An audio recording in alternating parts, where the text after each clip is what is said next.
Good afternoon, I'm Malcolm Jordan and this is your Midday News Fix for Monday the 7th of October.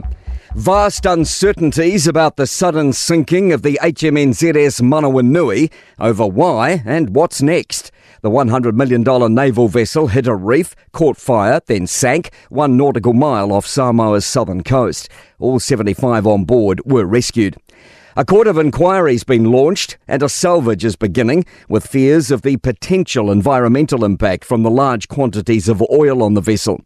Massey University Defence Studies Professor John Battersby says it isn't a good look 2 weeks before the Commonwealth Heads of Government meeting in Apia.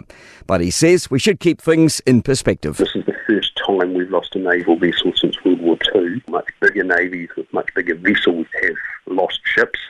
Hawke's Bay Police say more victims could be identified after arresting a man accused of trying to meet a young teen for sex.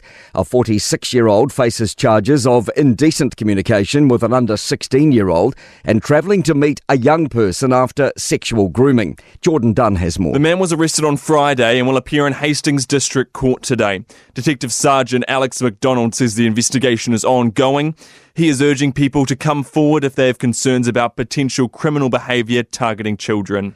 Otago is starting the week in recovery mode with states of emergencies ended in the Dunedin and Clutha districts. The rain that inundated the region from Friday caused flooding, evacuations, road closures and slips. Jamie Cunningham reports. Emergency Management Otago Group Controller Matt Alley says there is a huge amount of work ahead for many households, farmers and businesses.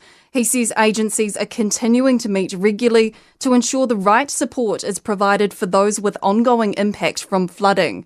MSD has civil defence payments available for people affected. You don't have to be on a benefit to qualify, and non-residents are also eligible. A firm stance, the government's not prioritising Eden Park, despite its revamp being listed to be fast-tracked. Chris Bishop selected 149 projects to be listed on the fast-track approvals bill. It includes infrastructure, housing, mining and electricity developments, as well as a revamp of Eden Park Stadium. Bishop says Eden Park was recommended by the advisory group as one of the projects to go through to the next stage. Just because something might have consent to be done doesn't necessarily mean it ends up getting funding. That's true both for the private sector projects but also the public sector projects as well. Thousands are turning out in vigils around the world to mark 1 year since the October 7 Hamas attacks on Israel.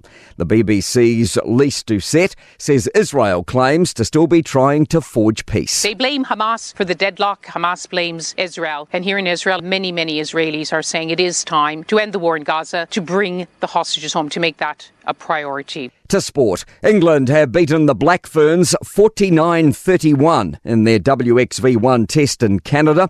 New Zealand were outscored 9 tries to 5, the most they've conceded in an international.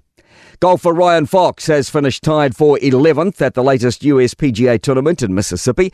He's projected to rise to 102 in the tour rankings and needs to stay in the top 125 to retain his card.